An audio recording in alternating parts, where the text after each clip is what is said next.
And then Frodo and Sam have sort of a moment, sort of a fade to black scene there.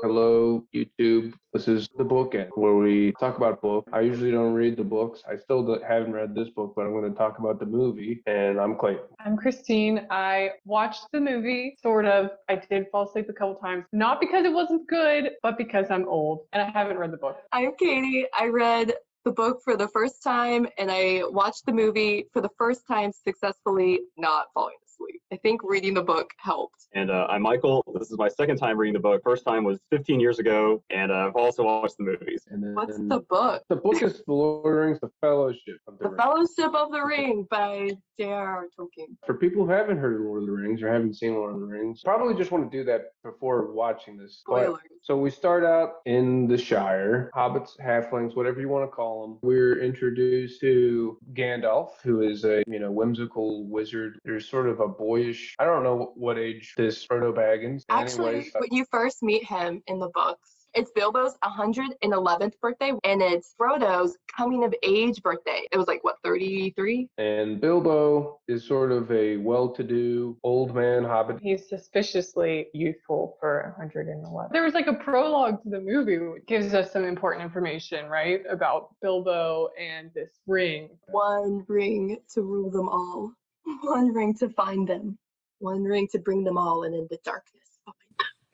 So I guess the very beginning of the movie, and I forget exactly when this is described in the book. Basically, Gandalf gives a big lordom to Frodo after Bilbo has left. Like the Council of Elrond, I think they do more explanation of what happened there too. And in the prologue, this would be the end of the Second Age. All of the the forces, the mortal forces of elves and men are together, and they're trying to take down the Dark Lord Sauron. And he's got this this ring of power, which gives him dominion over all the other rings of power, which were forged and handed out to everyone else. The men got 9 rings, but those 9 rings sort of cursed them and turned them into wraiths. The elves got 3 rings of power, but they took them and took them into hiding. And the dwarves got 7, and it's sort of unknown what happened to those. Most of them got eaten by dragons. Isildur, who is the son of the human king, his father's sword breaks, and he pulls out his sword and is just barely able to cut off Sauron's finger. Everyone disintegrates in a big blast wave, and he takes the ring for himself. The book's a little different. Isildur's father ended up just killing Sauron with the Elf King, and then Isildur just came in after the fact and cut off Sauron's finger and took the ring. And he thinks about destroying it, but he's like, no, it's better to have this power for myself. And then orcs kill him, and he drowns in a river where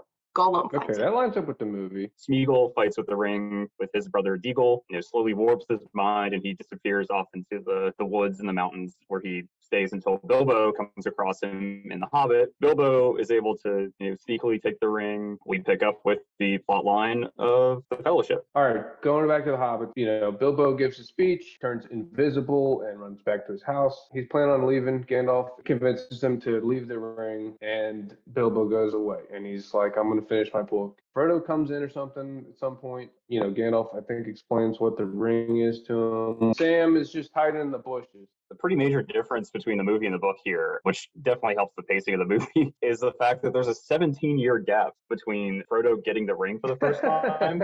The movie Saruman seems clearly just allying with Sauron. Book Saruman is sitting there with Gandalf like, hey, look here. Looks like Sauron's getting pretty strong. If you join with me together, there might be an opportunity to get the ring for ourselves. Yeah, Saruman wants the power for himself. He tricks Radagast, and Radagast is like, he needs your help. And so that's why he goes. That happens. Gandalf gets in a wizard fight. It's kind of lame, actually. No wizard fight in the books. The part that killed me was like he slammed one door shut.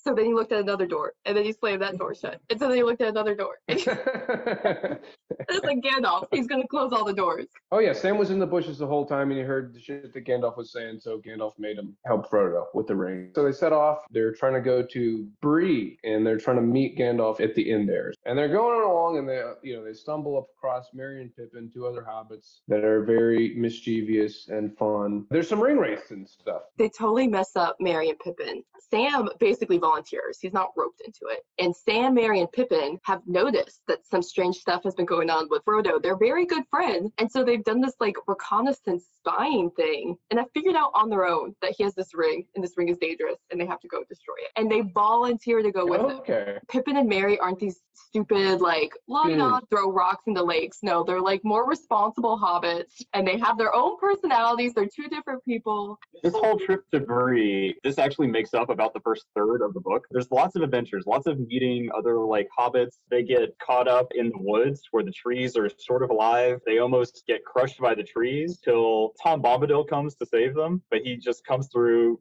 jumping through the forest, singing and just yelling at the trees and makes the trees let them go. And then they stay with Tom Bombadil for a long time. He is not in the movies at all, which is very sad. He's completely immune to the ring. Like Frodo hands him the ring and Tom Bombadil like laughs. What the hell? Why doesn't he take that shit? Why doesn't he take it then? Apparently he only has power in the forest. A theme throughout the movies is that the hobbits are basically useless when it comes to combat. Not true. Orcs just scoop them up in like babies. Anyways, they go to Bree, they meet Strider. He's this mysterious ranger dude. Frodo turns invisible randomly. Strider comes and scoops him up and rescues. And Strider is Aragorn, who's this forgotten king. The ring wraiths that they escaped from the woods are still out to get him. And then Frodo gets stabbed. Aragorn just scooped up Frodo and them and ran away on the horseback. They're in the woods somewhere. They're trying to find the elves and they come across Arwen. First elf lady, I don't know any of their names.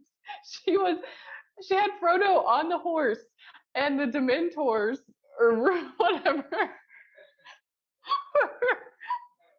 were like chasing her. Arwen. The Arwen, not even really mentioned in the book. Her and Aragorn's like romance is hinted at in like these songs and poems, but there's like one scene where they're like whispering on a bridge.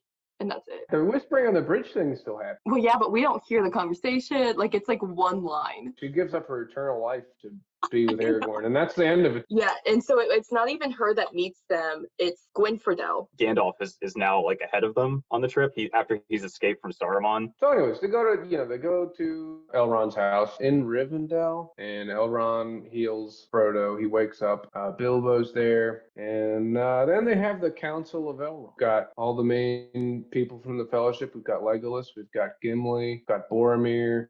We got Aragorn, and it's just basically a big old squabble. And Frodo's like, "I'll take the freaking ring. Just give me the ring." And it's so different in the book. The same people are there, but it's less a squabble. It's like each person narrates part of their part in this. Gandalf basically says what he knows about the ring and how he knows it, and he mentions Smeagol, and he tells Smeagol's story at this point, and he's basically like, we have to destroy it, and everyone agrees with him because he's Gandalf and he's one of the wise ones. So why would you not trust him?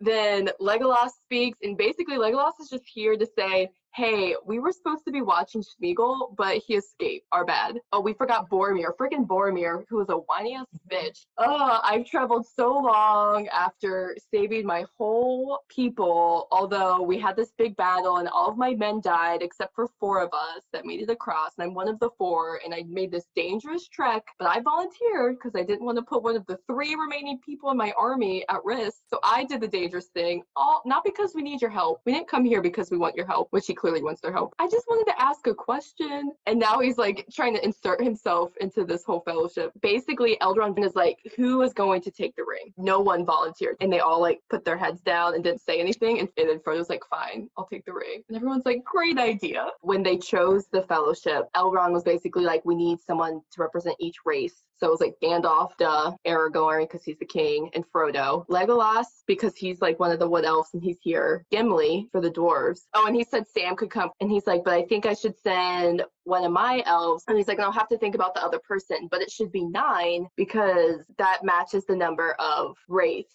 And so then Merry and Pippin are like, what the fuck? We're going to go. And Elrond's like, I don't know. I think we should probably balance this party out. It's pretty hobbit heavy. And they're like, well, we're going to go whether you let us or not. And so Elrond's basically like, okay, fine. I guess we're going to have 4 freaking hobbits and Boromir. They're going to destroy the ring. We're going to destroy the ring. They try to go over a mountain first, just getting dumped on with snow. It seems totally terrible. And then on top of it, Saruman is like doing opera on top top of his tower or whatever, and that's causing avalanches and shit. Frodo says, fine, let's go through the mines of Moria. And there's a thing with the Kraken, and Frodo solves a little riddle on the door. Gimli's very excited about it. He thinks it's going to be awesome, and it's a total piece of shit. Everybody's dead in here. What's going on? Merry and Pippin are dicking around. They knock some shit down. A well that's randomly placed. It awakens the demon, the Balrog. They get attacked by a shitload of goblins, and the cave troll attacks them, and there's a bunch of goblins and shit. But they kill them all. It's fine. They kill everybody. The demon catches up to him, and Gandalf's like, all right, I'm going to stop this demon. And he's kind of standing there,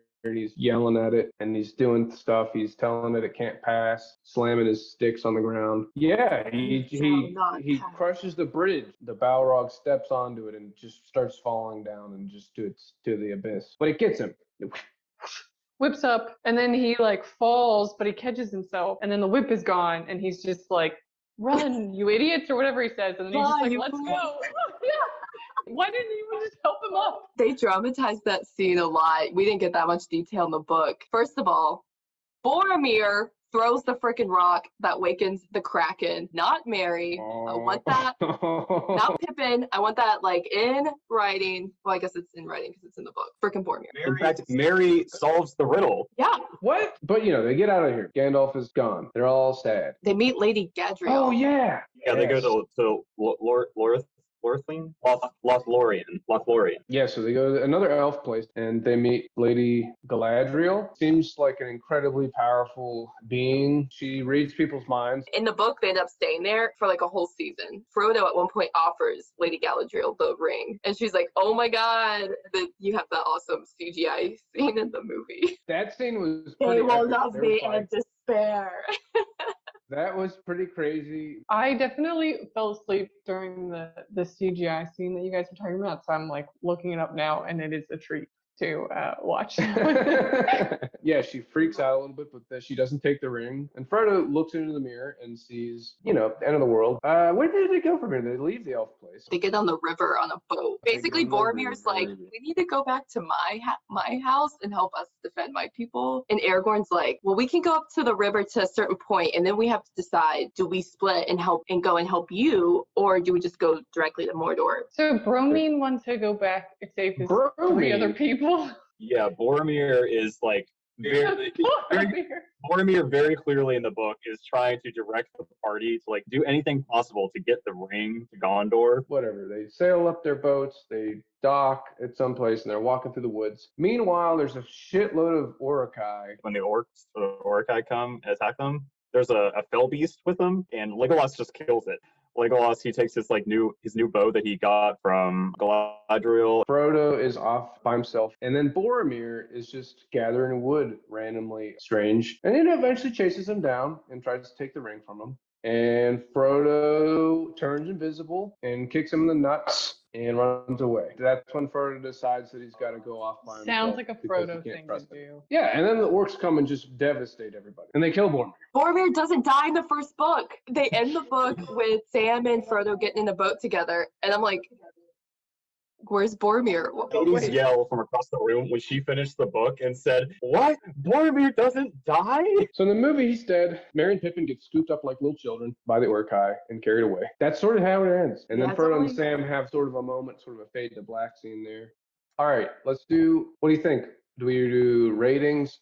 Yeah, so I'll go first because I don't get to rate these things usually. And honestly, I enjoyed it. I'm going to give it a 4 out of 5. I was kind of scared watching it again. I thought it was going to be not very good. But actually, I really enjoyed it. I really enjoyed watching it again. It's kind of dated. There's a lot that it's missing in terms of complicated plot lines and just general, there's not a lot of females in the whole thing and whatnot. But still a good story. This set the standard for fantasy movies, fantasy novels, fantasy everything. I can go next. I gave it a 3.75, which is way higher than I thought I would give it. But Tolkien is like really funny. And it's a very like dry British kind of sense of humor that made it a lot more enjoyable. But I agree with Clayton, the plot's not super strong.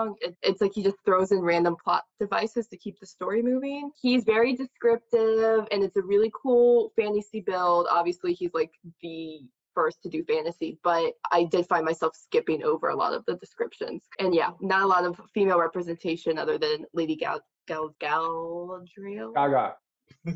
Other than Lady Gaga, like totally bossing out. Gimli's adoration for her, that's kind of all the romance we get. I give this book a 4, upgraded to 4.2 because of the existence of Tom Bombadil. This book is really cool. Honestly, I found myself like skipping through a bunch of the songs, and the beginning, the whole like first half of the book actually does drag. Things get really exciting in the second half. I do enjoy the fact that like I have a visual for what a lot of this looks like, having seen the movies. But now I think I do prefer the book. The audiobook was really cool too, because I ended up listening to the audiobook a lot, and they have like actors who voice it, and they have like music in the background, and that I felt made it more enjoyable.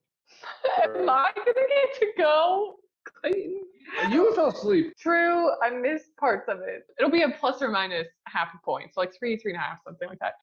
I appreciate the complexity, but I agree it probably didn't need to be so complex or chaotic. I thought that the world building was nice. I thought that for being a movie that was made in 2001, it didn't feel like it was quite that old. I thought they did a really good job. Okay, so trope What we call it, Trope Roundup.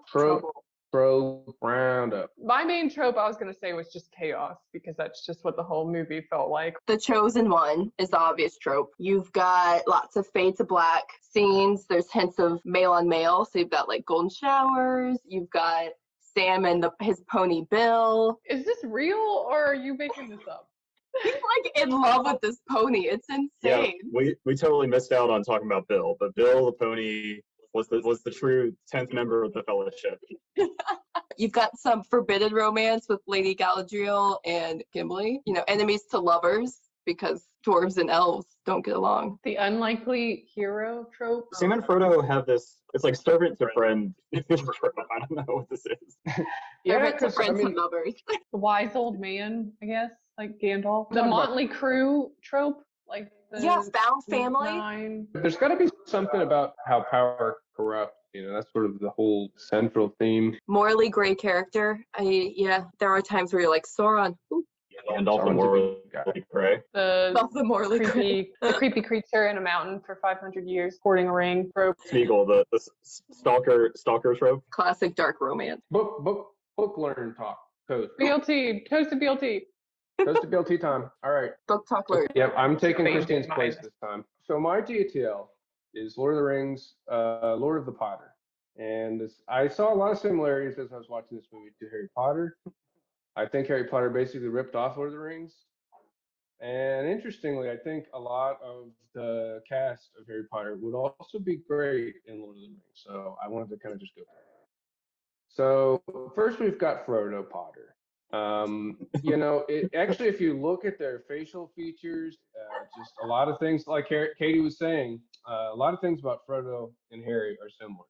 So I just think it's natural that, you know, you could easily replace Elijah Wood with Daniel Radcliffe here. This It's just the makes blue sense. I've seen this eyes. before. Oh my gosh. It's the blue eyes. It's everything. I'm telling you, they're the same person. They've got the same features. I looked at it for a lot of just too much time. Here we've got Sam Weasley, the faithful friend. He's always there when you need him, and he, you know, he's never gonna let you down. He doesn't exactly. He's not the sharpest tool in the shed, but he's brave and he will stand by your side, and he's tough. And you know, same thing. Here we go. Merry and Pippin Weasley. These people, they're pretty much exactly the Weasley brother twin characters in Harry Potter. And I was very lazy with Photoshop, so I just took the same one because they look the same. So I didn't even do both of them here, but you get the idea. You know, I was trying to do better with this, but it just took me too long. I was trying to look up how to change skin tones and stuff. So this is just what it's going to be like, guys.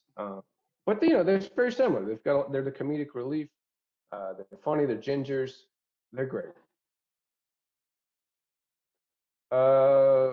Gandalf. So this one's obvious.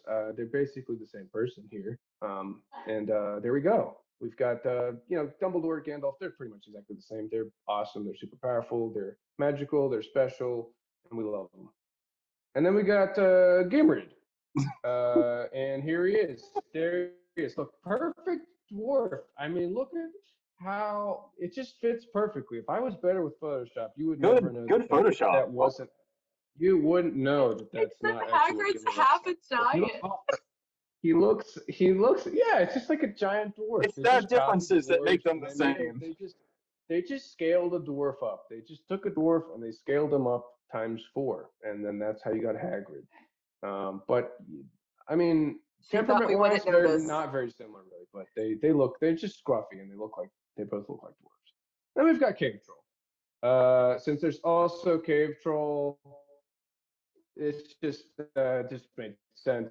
Harry Potter copied everything here. They copied it all. They got the Horcruxes. They got the Cave Trolls. They just copied it all. It's the same thing. Why do we even do it? I don't know. That's my toasted BTL. Incredible work. So good. The Horcruxes too. That's such a good point. Thanks, The guys. ring is like a Horcrux. Yeah, Just like the, it's a freaking Horcrux. I mean, just that's like a the magical comes back. All right. I'm so excited for this. I knew you were being kind of vague earlier, so I'm glad I understand why not. Hey, we're talking about Tom Bombadil, the greatest character that no one knows about. We need to learn. Just this character didn't make it into the movies. Very, very, very important part of the books. Is that his actual song? Are those his lyrics? Oh yeah, pay attention. There might be some lyrics sprinkled throughout the presentation. His jacket is blue and his boots are yellow. Yellow.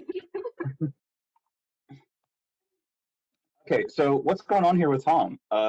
People in the book describe him as eldest, fatherless, the first.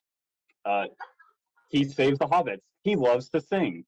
The part of the book where like there's something up with Tom Bombadil. He asks Frodo, "Can I just try on that ring? Looks pretty," and he throws it on his pinky real quick. He says, "Oh yeah, that looks nice," and then hands it back over. This is very important because this is the first time where Frodo actually tries on the ring because he's amazed that it has no effect on Bombadil. So he's like, "Is it even still working?" And he tries it on, and this is the first time in the whole series that he tries on the ring. Also important to note, Tom Bombadil is one merry fellow. His shirt is blue, and his hat is yellow. Okay, so basically this whole presentation is a breakdown of different theories about what on Earth, or what in Middle Earth, Tom Bombadil is. First up, is he a callback to Tolkien's children? We know from many of the letters of Tolkien that his children had a doll that he called Tom Bombadil that they were playing with, I don't know, in the 20s or 30s. So it's entirely possible that Tom Bombadil is just him saying, "Oh, kids, I put your bedtime character into my book," and the fact that he is not important enough to be included in the movies is just a sign that this is just a throwaway line, just throwaway chapters. This is just all for fun. Ha ha ha! I love you, kids. Theory number 2: Tom Bombadil is one of the Valar and the Maiar. The Valar are, I guess, within the lore of Middle Earth, are these kind of archangels. Melkor would probably be the most important one because Melkor is the embodiment of discord and evil. And the Maiar are these primordial spirits that can take on the forms of powerful beings like Gandalf, Saruman, Sauron, all the wizards, the Barlog. We have a quote here from Lord of the Rings where Tom remembers the first acorn and the first raindrop. But the very important part to note here about why he isn't a Valar or Maiar is he was here before the Dark Lord came from the outside. According to the lore, Melkor, the embodiment of evil, was the first of the Valar to make it to Middle Earth. Since Tom was here before that, he's not one of the Valar. And then all the other Maiar who try on the ring are completely unaffected or like totally affected by it, but Tom isn't. So it means he's probably not one of the Maiar. Which brings us to theory 3. Could Tom Bombadil be the god of Middle Earth, Eru? And then, so I guess the key quote from the book would be, "Tell me, who is Bombadil?" And Goldberry says, "He is." Clear biblical allusion here. Instead of like, "He is, I am." However, if we read into the letters of Tolkien, we can see that he's unambiguously stated that there is no embodiment of the one God inside of Middle Earth. So this theory, just right out. Number 4, Tom Bombadil is the embodiment of the music. As Katie knows, reading this book, you're just hit with like pages and pages and pages of music. And there's no more musical character than Tom Bombadil. for the, I guess, the lore of Middle Earth, the creation story of how it all works is basically the whole world is created out of music, and then its antithesis is the discord. So the fact that Tom has all these powers and is distinctly connected to music, is he like some sort of just spirit connected directly to music? Music is mentioned 50 times in like the 3 or 4 chapters that Tom Bombadil has mentioned. I love that meme. I don't know. It was just here.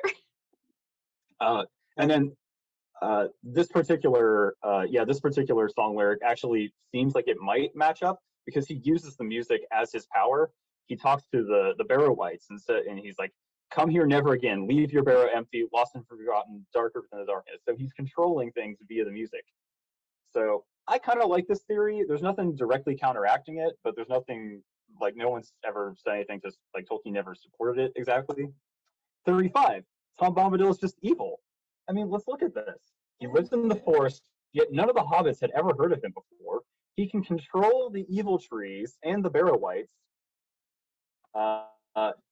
Maybe he's only allowing them through so they can defeat Saruman, and he can be the most powerful creature in Middle Earth. He seems to only have his powers within his special domain here in the forest. Maybe he's not, being completely forthright here. Maybe he was sealed here in the forest in order to protect everyone else outside. Who knows? 36 and 7 kind of fit together.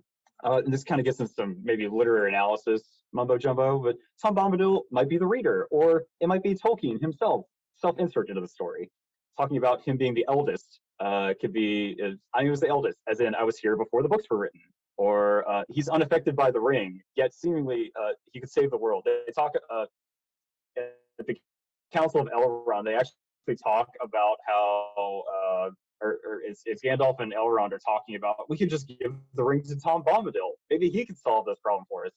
And Gandalf says, "Oh no, I don't." Maybe he could, but he'd probably just forget about the ring. And so this could just be Tolkien, the self-insert character, but he's choosing not to meddle with the story just to make the story better. Could making the ring appear, disappear, just be about opening and closing the book? And we have this kind of meta knowledge of, as the reader, of where the person wearing the ring is, just as Tom Bombadil does. Interesting. Theory 8: Tom Bombadil is the book The Hobbit. And again, this is kind of similar to the other ones. We have the quote here where Gandalf is talking to Elrond. Tom Bombadil, he kind of he feels like this kind of character that would exist in The Hobbit as one of these, chapter where Bilbo and the dwarves are traveling. He seems like the kind of character that they would meet, and just doesn't really seem to fit within this story as well. I guess the key here would be that Sauron has no power during The Hobbit. So when Bombadil is looking at the ring and has no context or doesn't really worry about it, this would be, I guess, in connection to, within The Hobbit. I guess if he was the book The Hobbit, he'd be like, I don't have any connection to this ring. I'm just a silly children's story. I just realized that you're increasing the number of Tom Bombadils for every theory, aren't you? I saw that 5 Bombadils ago. But I think ultimately, Theory 9 has got it down pat here. Tom Bombadil is just Tom Bombadil.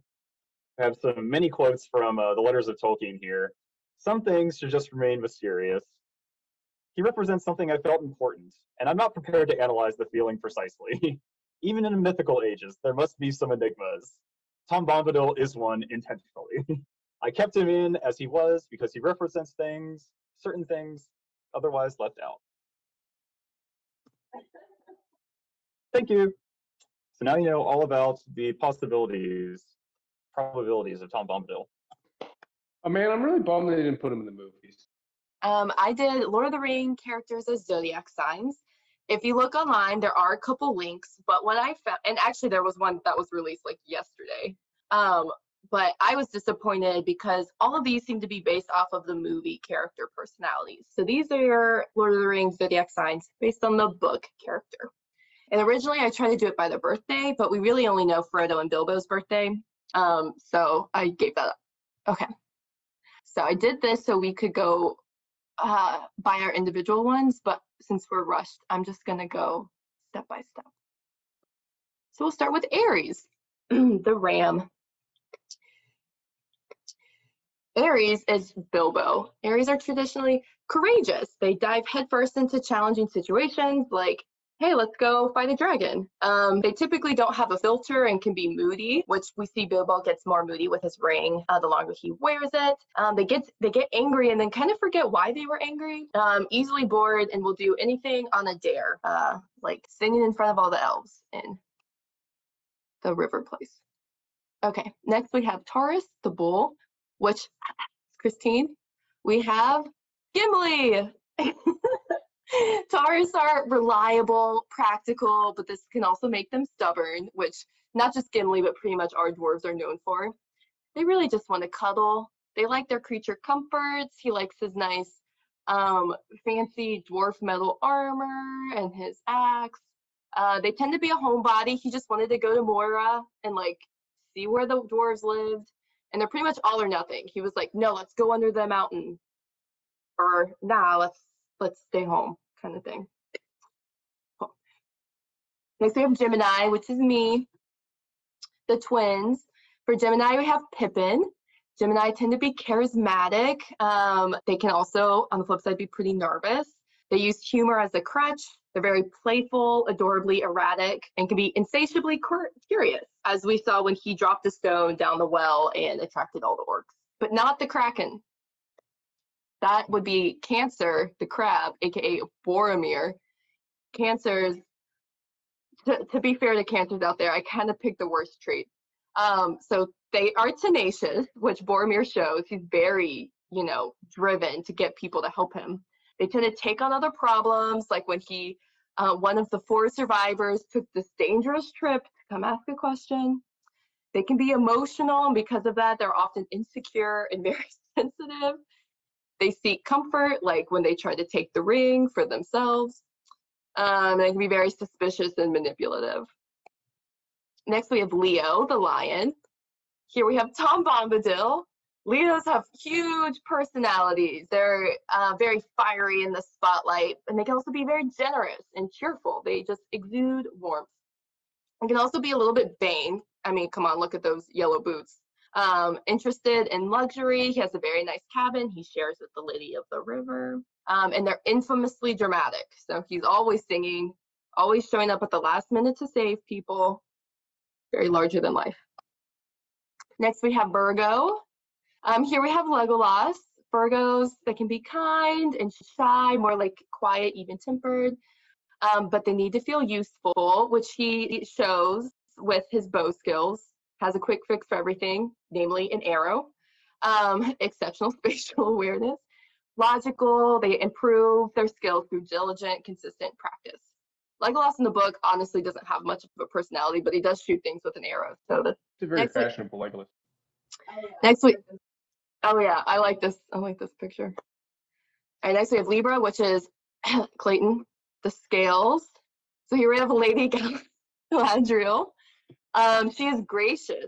She sees every side, but because of this, because she values justice, she tends to avoid conflict. So she's like, I can help with the ring, but I'm just gonna fade into oblivion instead. They do have really good aesthetics. Like Gimli clearly loved her look, asked for her hair as his one gift. They are prone to fantasy, as we saw with her little prophesizing. But overall, yeah, likes to establish equilibrium. Next, we have Scorpio. Scorpio, my favorite. We've got Smeagol. Scorpios are often elusive and mysterious and often misunderstood. They have a really good like punk aesthetic, looks cool in a leather jacket. They can be resourceful, which in certain lights can look manipulative. They're okay with uncomfortable silences. Smeagol did live under a cave, under a mountain for most of his life in silence. Can't really be sure if they're serious or if they're joking, if they're just stalking you. And they have eyes that look into your soul, which, we see both in the book and the movie. I feel they do a good job representing that. All right, next we have Sagittarius, the archer. Here we have Sam. Sagittarius are generous, they're idealistic, great sense of humor. They tend to form opinions off pure emotion, which we see a lot in the book. Sam basically either loves or hates people based on how they treat Frodo. He tends to wield his truth like a blunt weapon, meaning he's the only one who understands anything about Frodo, and he throws it in other people's faces.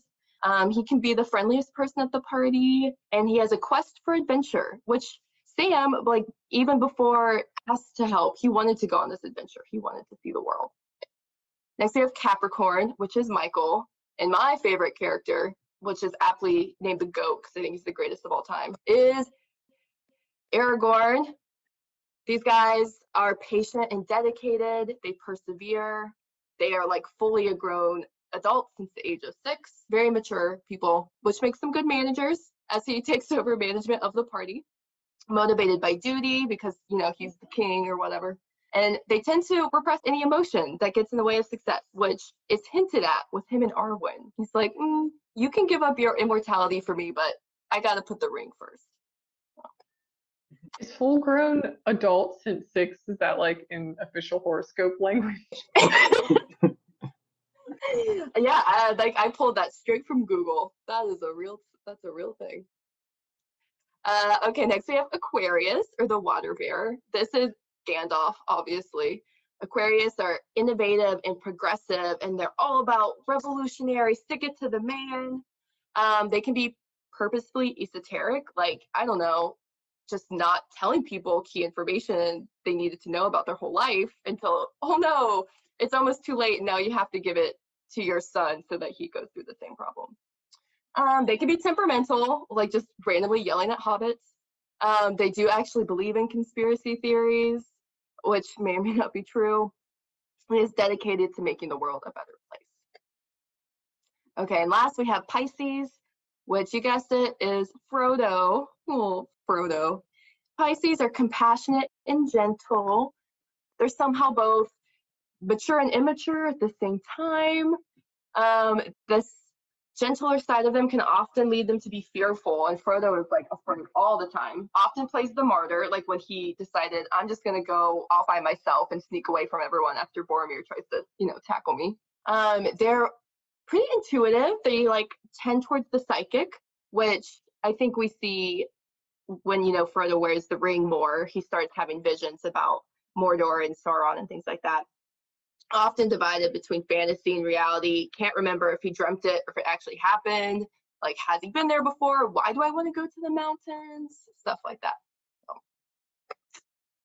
And yeah, those are all the Zodiacs. Not fair. Of course, Michael did. Of course, Michael gets here. Very cool. This is good. This is good. We're gonna do the next one. What are we reading next? Yeah, next up, Lord of the Rings, the Two Towers. By All Tolkien. right. Tower of Dawn. Tower of Dawn Part 2. Okay, we'll see you guys. Have fun. See ya. See ya. Bye. Bye.